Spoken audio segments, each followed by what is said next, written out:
air with Tex Tex, and Tex, taofledermaus. and Tex Flatermouse. Tex Grebner. That's right. Uh, well, Yes, your channel is named for the opera that Batman's parents got killed at. That's right. well, it's earlier, just to give people some background on the title of this hangout, earlier Tex was nice enough to give me some instruction on a beginner bow, and I had ordered this. What was it? Spectre Survival. It was a breakdown bow.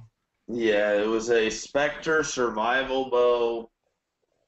Probably good enough for shooting rabbits with, but not gonna be accurate enough to shoot rabbits with. Well, and when I had, I went to the bow shop today, and in your honor, by the way, I appreciate it. and they didn't have any recurves, and I really wanted one. So when I got home, I was in that not spontaneous, Impulse mode. buying mood. Yeah, impulse buying mode.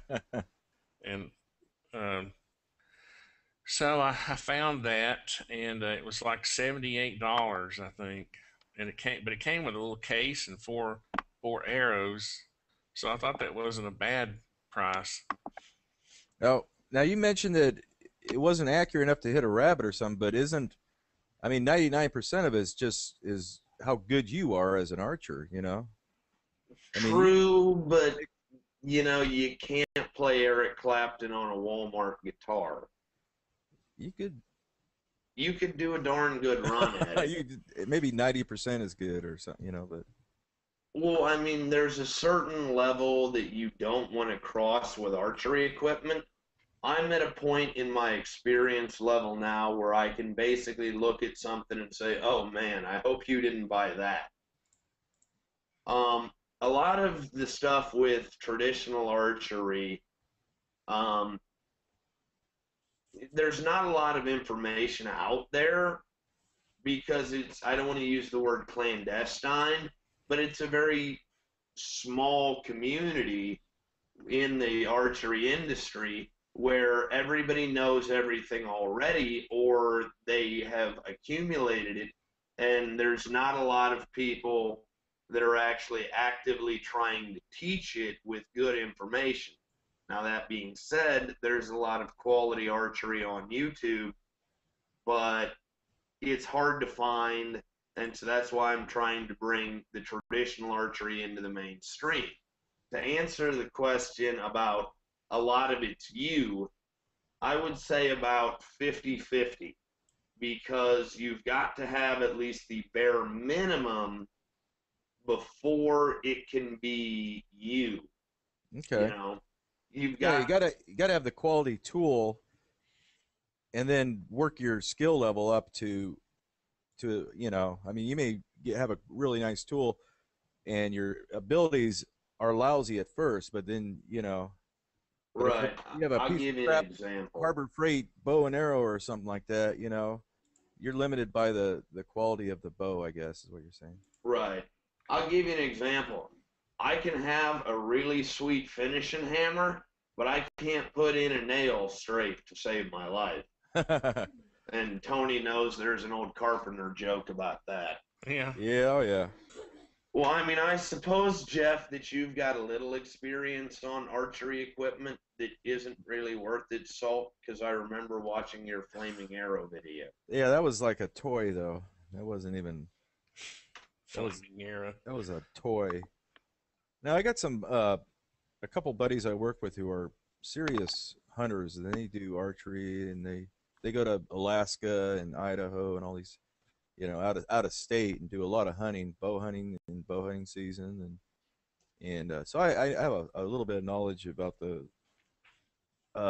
various laws and limitations and everything like that, but very little experience myself, other than That's like all Boy right. Scout camp or something like that. I guess you could call me an expert amateur. There you go. There's people that have a lot more experience than me, but they're not, I don't want to, what the heck, I'll just say it. they're not as in the public eye as me, which is why I feel a responsibility to bring good information. So I don't know. I Yeah. figure I'll take any reasonable questions. Well, I'll have Tony screen them. you're my expert, Tex, so that's all that matters. When I was in my 20s, I had some friends, a couple of friends that had bows, and they were recurves. That's why I kind of fell in love with the recurve, and I was able to shoot them pretty well. I don't. It was one of those things. It was sort of instinctive. After a while, you got to know, kind of feel where the arrow was going to go, and you just, aimed it in that direction, and it went there. That's an interesting thing, is that a lot of people have made videos, and I'm guilty of it too, of trying to teach instinctive archery through YouTube. And the simple fact of the matter is, instinctive archery is impossible to teach because of its own innate nature. You have to be ridiculously familiar with what you're doing. And I mean, it happens spontaneously. There's a couple different methods of aiming, and I'll get into this in videos eventually. But if there's one thing that I've learned from my friend James Yeager down there in Tennessee, it's do not teach until you have mastered, which is also a reason why I've kind of gotten away from the firearm videos, because after my incident, I felt, I really need to humble myself. So I'm going to go back to my roots and worry about guns later. But instinctive archery is instinctive, is the best way to say it. And you can't teach it because it's got to happen spontaneously. But over time, your brain and your hand will learn where you actually need to shoot or where you need to point. Well, it would be like trying to show a video on how to ride a bicycle or something, Yeah, that's probably a really good comparison, which I wish that I'd come up with. Well, the slingshot is another one. I was trying to show Barrett and Alex in a video, and I didn't realize this. When we were shooting this monitor, the old computer monitor with some ball bearings out of a slingshot, and I'm just hitting it, and I said, "Here, you guys try it," and they couldn't even hit the monitor. I said, "Oh, I just can't believe how." You know what I mean? It was one of those things. I didn't realize it was going to take so much practice just to hit a monitor with a slingshot. You'd And almost to me, have it was to. just instinctive. Yeah, you'd almost have to start out with a big screen TV or something. And if you can hit that, then now narrow it down a little bit. Yeah, and it's a slow learning process all around, because I mean, I was telling you when we were just starting this before we went live, but I started out at 6 years old on a little red Indian bow from Sears and Roebuck, and it was a 20-pound draw at 24 inches. And that's what I grew up shooting. And then I went to a compound bow, and I've shot compound bow for about the past 12 years, and now I'm just getting back into it. And I hate to break it to you, Tony, I'm glad you don't have any expectations of your skill. Traditional archery is the fastest way to slay your ego.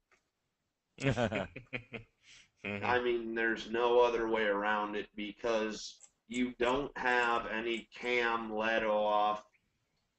You don't have a sight. You don't have a mechanical release.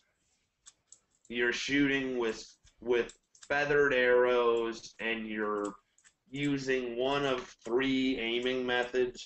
One method is called gun barrel, where you look down your arrow and align the arrow. There's another method of aiming called gap shooting, where you see your bow shelf and you see how far your bow shelf is, and then you align that. That's what's called gap shooting. And then there is the instinctive method, which is you have shot so long that you can look at a spot and you're not intending to gap shoot, but the arrow comes up right where it needs to go. This guy, Urban American Tack, asks, "What's a good crossbow? What do you guys prefer, compound bow or a crossbow?" My question for him is he handicapped? Well, we have to assume that he's not.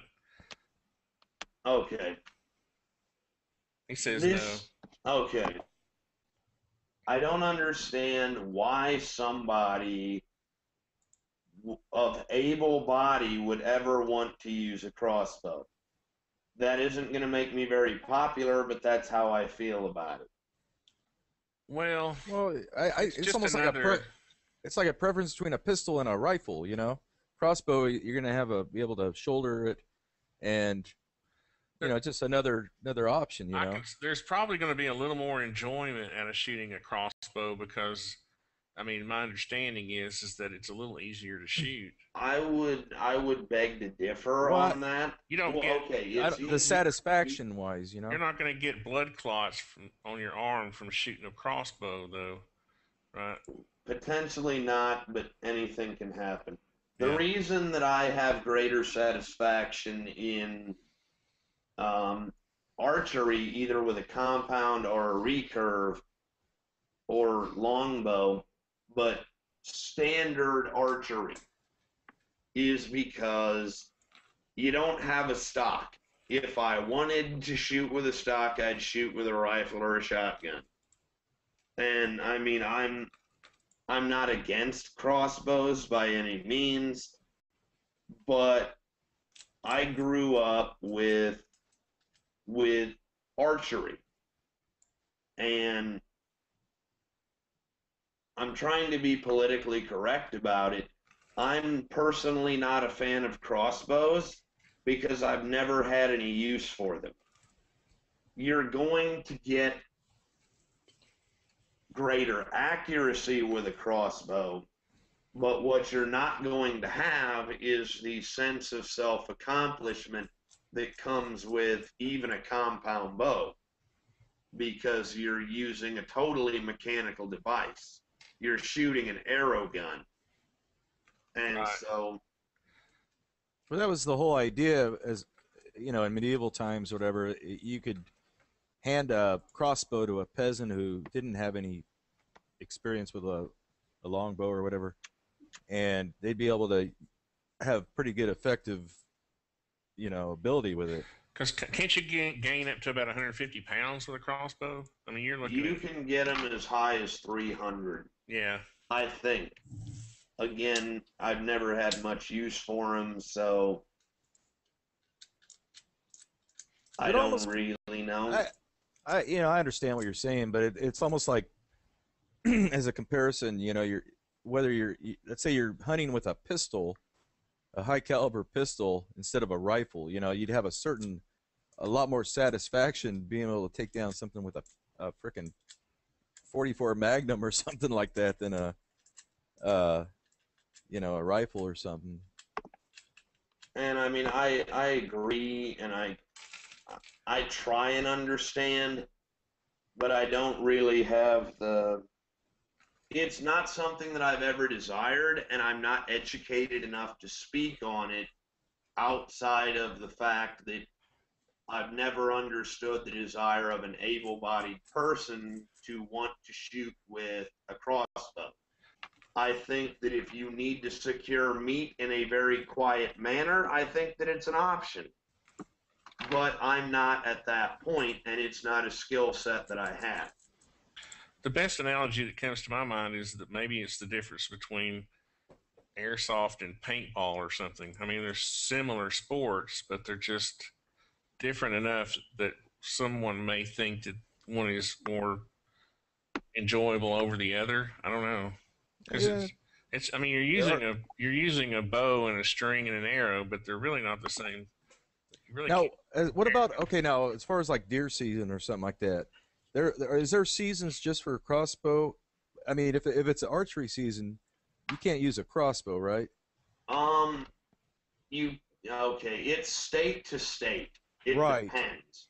right. Here in Illinois, what it used to be was, and maybe I'm a product of my own society, is if you had a doctor's note or if you were over the age of 65, you could hunt in a regular archery season with a crossbow Okay. because the law made provisions for people who were unable to handle other bows to be able to enjoy the destination of hunting. But they recently have changed the laws now to where there is a crossbow season somewhere in archery season. I And just I'm fine with that. But what doesn't set right with me is I'm a bow hunter. And I don't mean to sound high and mighty, but it doesn't set right with me that some 16-year-old kid can shoot a crossbow in archery season and then set a state record while the rest of us are using sticks and strings without stocks. yeah, I just checked Tennessee and it says we're allowed to use crossbows now, There's a lot of all unusual seasons. little rules and stuff. I know. The lighted nocks. Yeah, the Luminox are illegal in a lot of states. Yeah, I thought that was kind of weird. I mean, that's the whole. I think the whole point of those is just so you could find your expensive arrow in the brush if you miss. You know what I mean? Right. And the reason that those are illegal is laws that have sweeping consequences where you're not supposed to have any kind of electronic aid in harvesting a deer or a game animal. Hmm. Like they're talking about like laser sights and Yeah, such, but but the letter that of the doesn't law help reads you. That like, doesn't assist you in any way of acquiring make you a better shot or anything. It's just so you can find your arrow. or look really cool on film. Yeah, yeah. It looks like in California, the crossbow's legal during gun season. Yeah, okay. We got our own set of rules. I mean, I think Yeah, you could even hunt. That's why I looked up California. I figured they had their own little. Yeah, I mean, I think in this state we can even hunt with a 223, I believe. And I mean, I hope that I didn't necessarily put anybody off. I mean, I was just giving my own opinion on the Yeah, crossbow. that's absolutely fine. Yeah. It used to update them automatically. Now it I doesn't. said, can we get a reloading talk one day? Has there been any reloading chat? If you want reloading, Gun Geek Oh uh, yeah. would be a good. Let's see, Spetsnaz 103. I don't know if you're subscribed to Gun Geek, but or someone like that. Um, or if we could get KGB on here one night, he would be great. Yeah, Gun Geek is he's up in Canada and really into reloading, and he has a lot of friends and stuff that are into reloading too. And it's kind of interesting to talk to them and as far as the Canadian gun laws and stuff like that are kind of interesting. In some ways they're better than California, in some ways they're worse. And he's a real geek too. He can tell you, how many ounces of powder or grams of powder go in a 3220 load or whatever. Oh yeah. You know, I kind of reload. I mean, I make my own arrows. Do you really? Well, not from scratch, but Okay. I buy the raw materials like the shaft, the feathers, the nocks, the inserts, and I've got a fletching jig, and I've got videos on my channel about it. where I basically go through and I fletch up these arrows. Fletching arrows is an absolutely mind-numbing task, and so that's why I rarely film my arrow building, because it's so. Every arrow has 3 fletchings. I mean, some of them can have 4, but I fletch mine with 3 feathers or 3 veins. Mm-hmm. You got a dozen arrows to fletch up, and you can just imagine how boring that would be. Okay, I'm putting this feather on. I'm putting this feather on. Are you bored yet? Are You could do you a time asleep? lapse or something. Maybe. I mean, there's Yeah, some stuff that's filming prohibited just because of like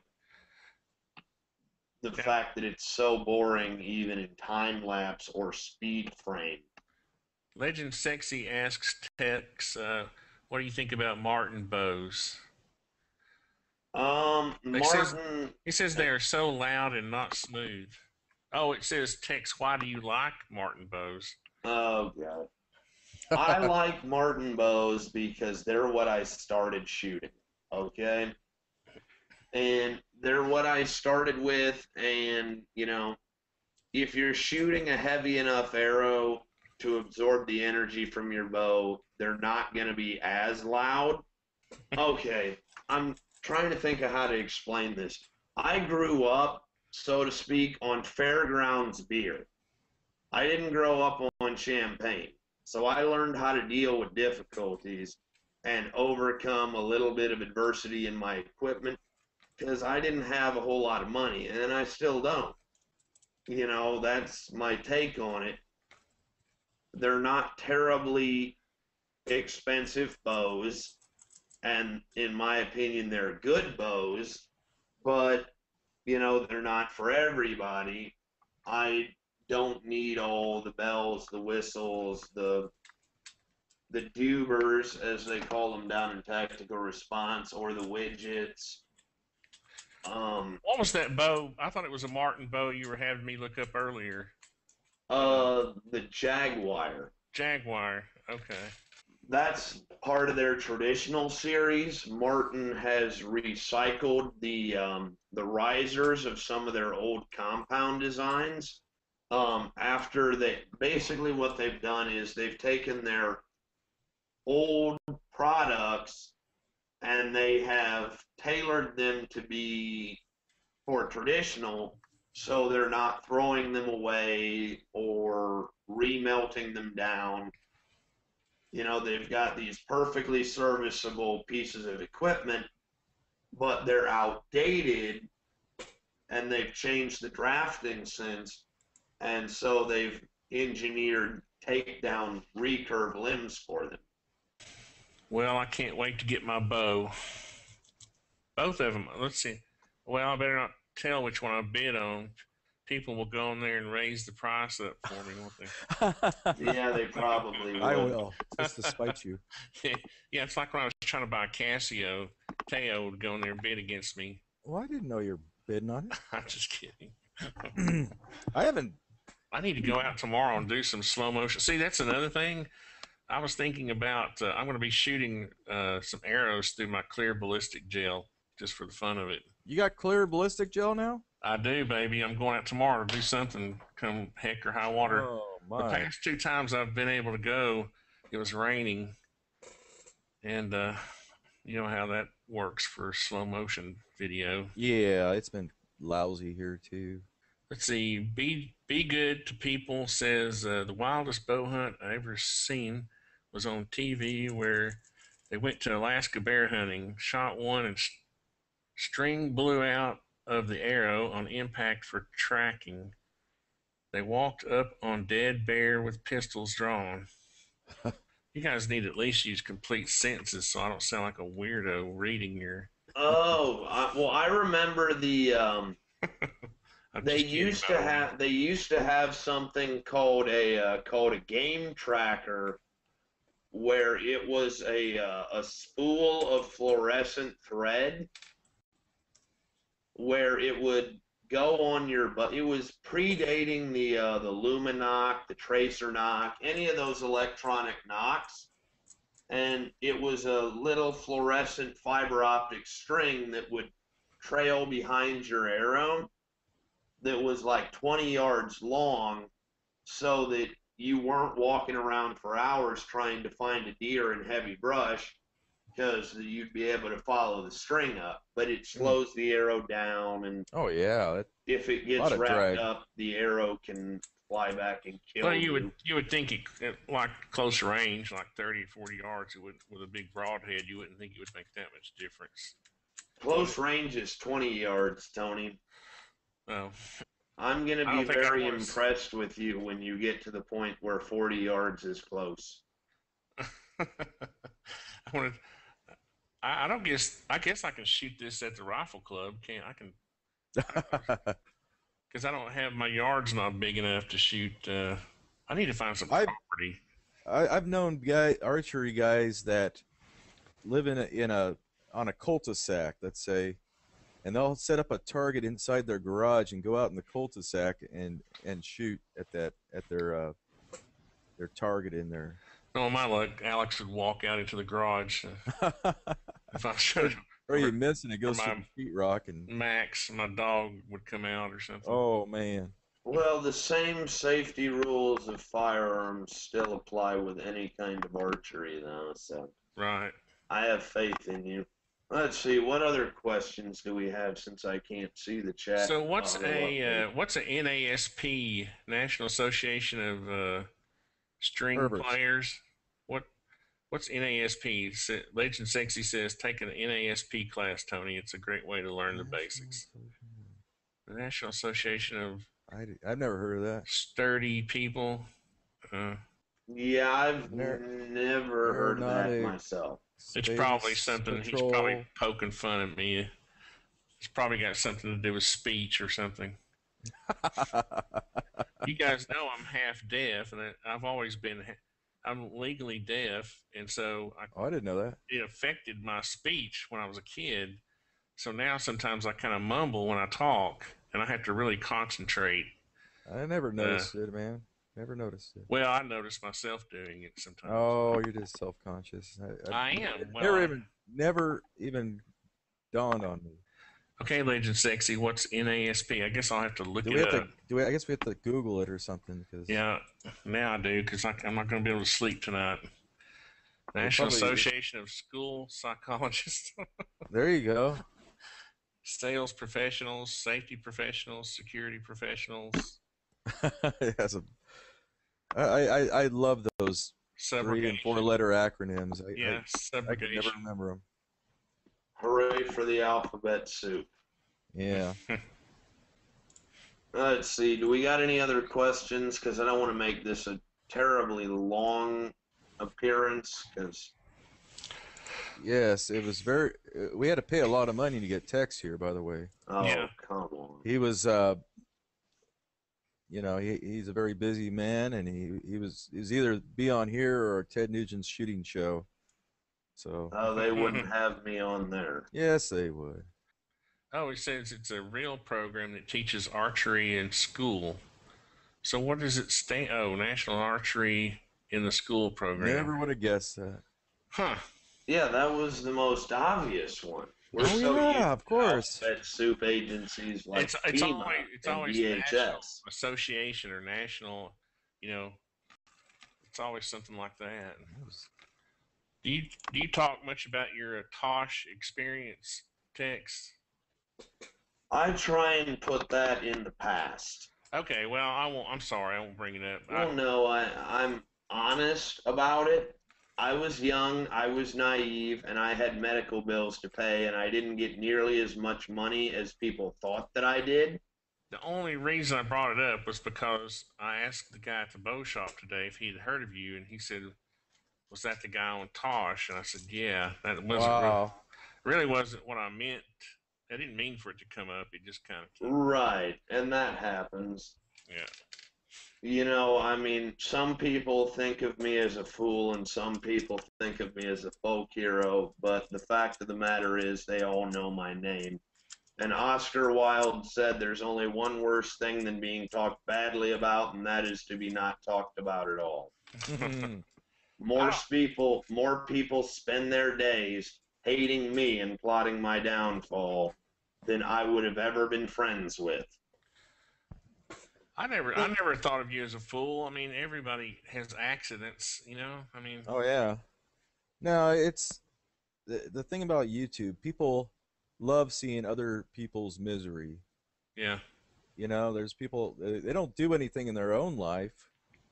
They'll never get hurt doing anything or taking a chance, but they feel better about themselves seeing someone else make a mistake, and it makes them feel better. You know, now that's you're all. going deep, Teo. I, That's you know, deep. it's funny because I love the psychology of people on YouTube. I you know, if you get like a crazy comment on your video, it's not a reflection of the video or yourself. It's a reflection of the commenter. You know, the guy's whacked out. You know, there's something Yeah. wrong with the person. You know, he's got some Something that I'll insecurities. say for myself is that for every person that writes me off as a screw up, they wouldn't have had the balls themselves to own up to the mistake that I made. And I can, you know what? Yeah. I would have never posted that video for that very reason. You know, just pride or just I don't know. reliving it or something like that. I don't I've know. often thought about that. I probably would have, just because I think YouTubers do that kind of thing. You know what I mean? I mean, that's. Yeah, I don't I know. hate to say that. I figured I had two choices.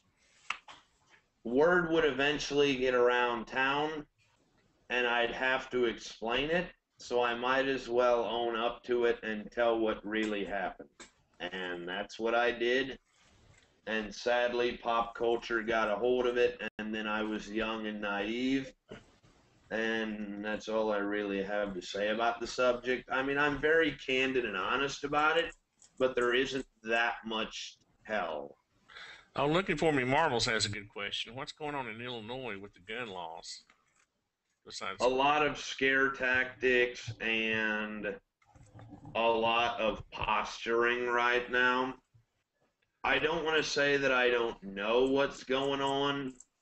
It's just it's 10:30 p.m. on a Friday night, and so updated information isn't that available right now because I'd hate to put out misinformation and become a fear monger. well, it seems kind of chaotic. I mean, it's just like every Democrat's trying to come up with their own legislation and put their name on it. You know what I mean?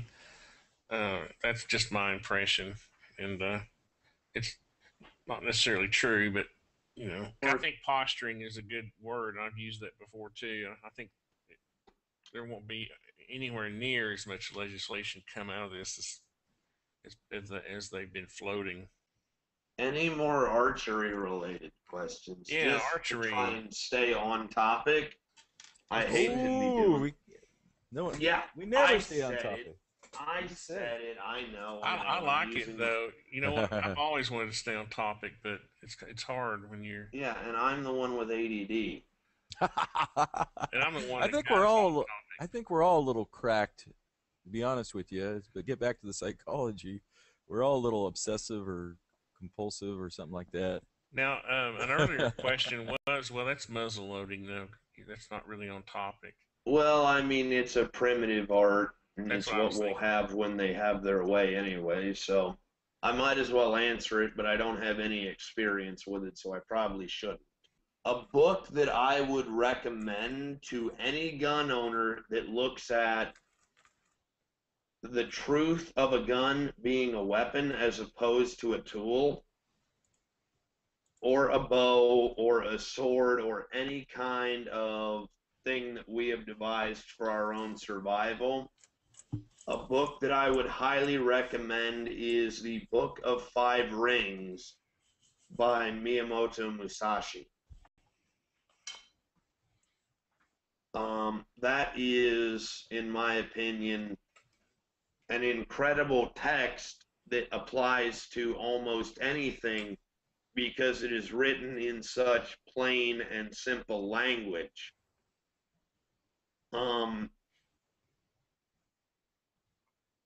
It's not required reading for tactical response classes, but it helps.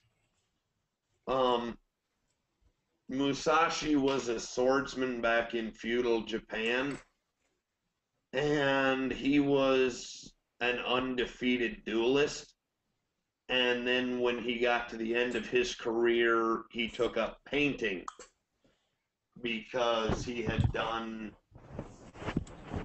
all in his life that he could.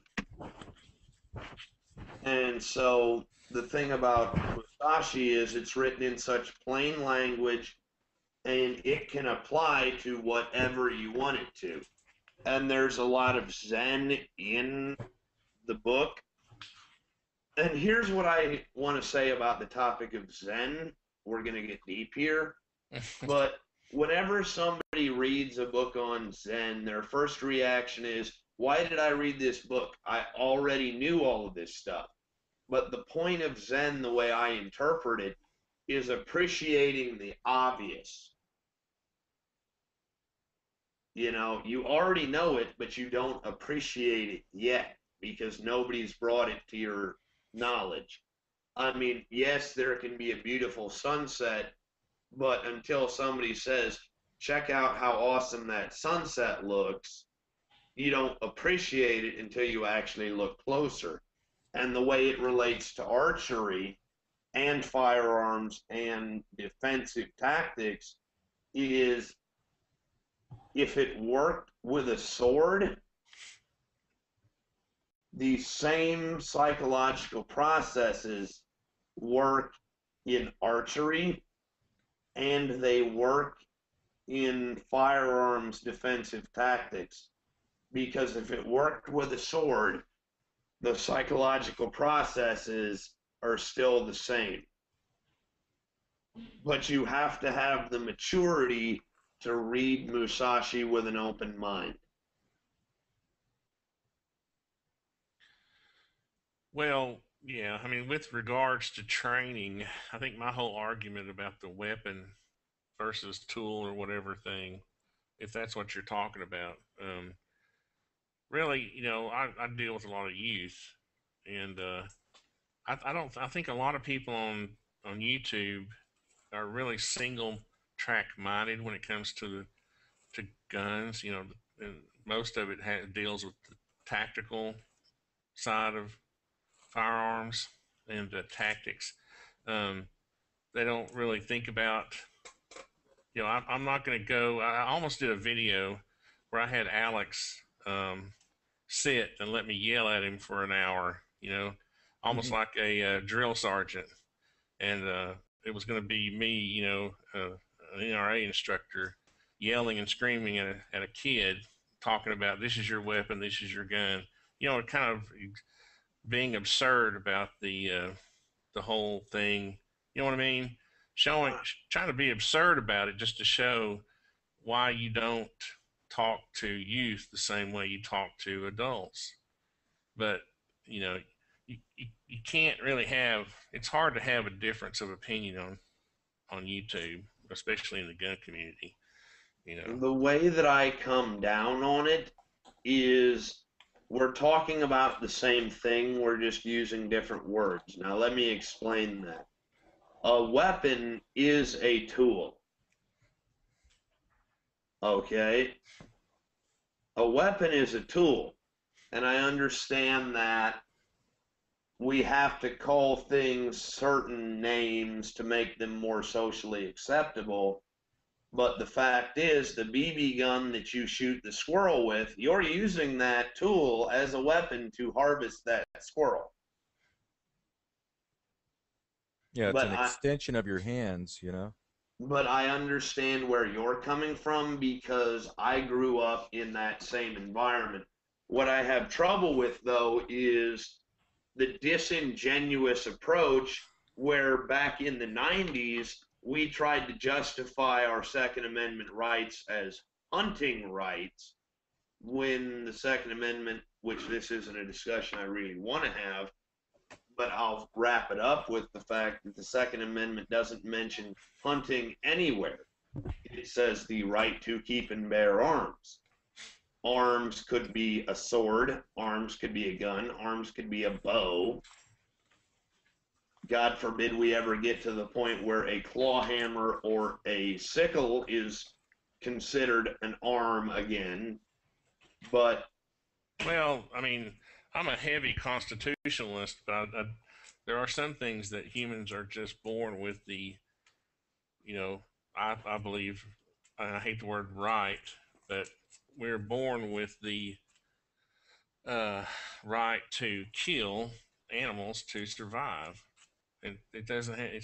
Doesn't have anything to do with the Constitution of the United States. So hunting to me is something it's inalienable.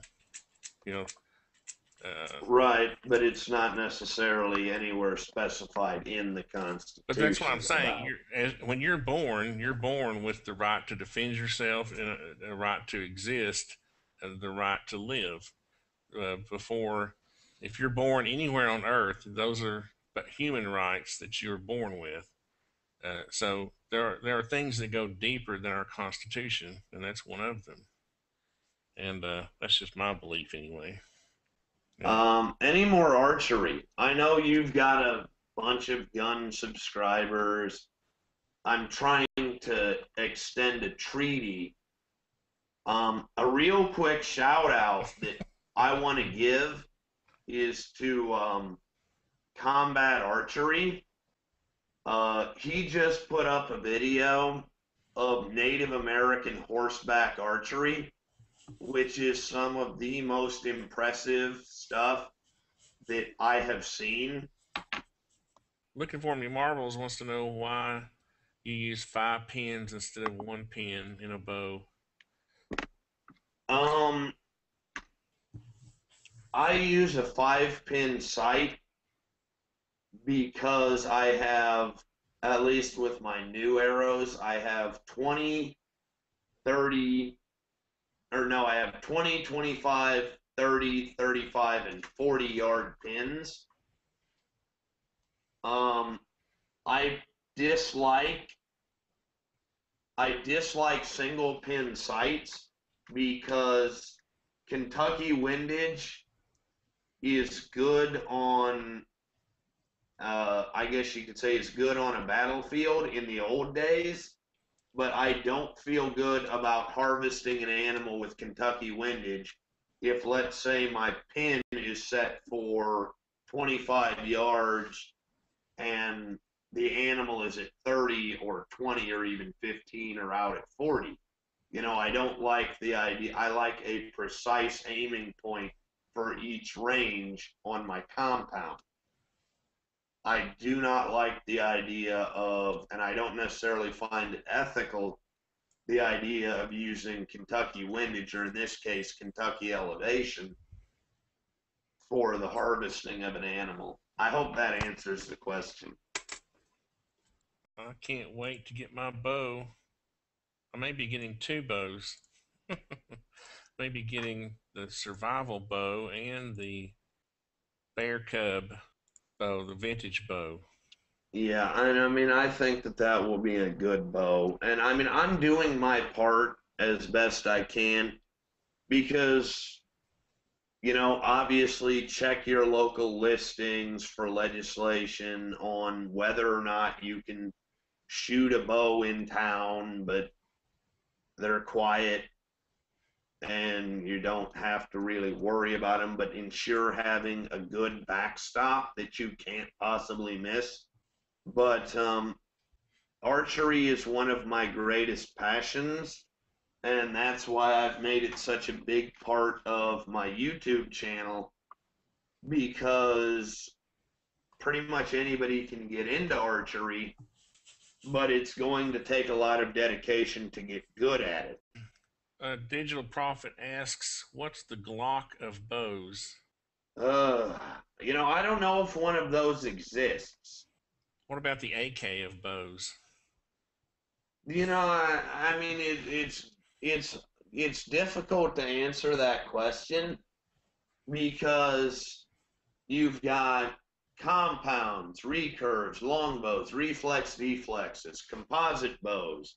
You've got horse bows, even going so far as to get into the mythical reenactment bows of Elvish, Orcish, Nord, and whatever. It's difficult to answer that question because there's a different bow for every person.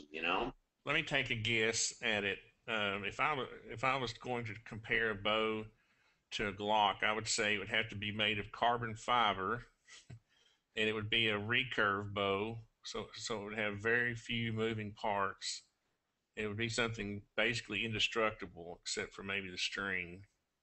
Yeah, that's okay. Now that I've got a direction to go with this, the Glock of bows would probably be the Carbon Nano from Alaskan Bow Hunting Supply. Hmm. It's ugly and functional. And don't get me wrong, I really like my Glocks, but that's a really hard comparison to make. Yeah, I love my Glock. Okay, so I got bad news. The Grizzly Stick Carbon Nano is $700 for the riser and $700 for the limbs. Sold separately, believe it or not. Wow, that's weird. But it's only $75 to get it dipped in whatever color camo pattern you want. Me personally, for that kind of money, at least a couple of months ago, I would be buying another AK or an AR. Yeah. But I think that for anybody interested in getting into archery, there's a lot of good vintage bows to be found. I find a lot. I've got a shelf full of them. I don't need any more, but I have an obsession with archery. Any other questions, though? No, I guess we better come close to closing this because I like to get them closed out before the 2-hour point because I can go back and edit them. But it has been fun. I appreciate it, Tex. I mean, you're welcome. You've always been my mentor when it comes to bow archery, kind of things. Any last closing questions here? I don't see any. Well, thank you guys for watching. As always, God bless all my sportsmen of America. Join the NRA to protect our rights. Please scout my friends over at Legally Concealed. Actually based out of Tennessee, I believe now. And thank you for watching ArtisanTony, and I'm Tex Grebner of Tex Grebner Outdoors. Awesome. Thanks, Tex.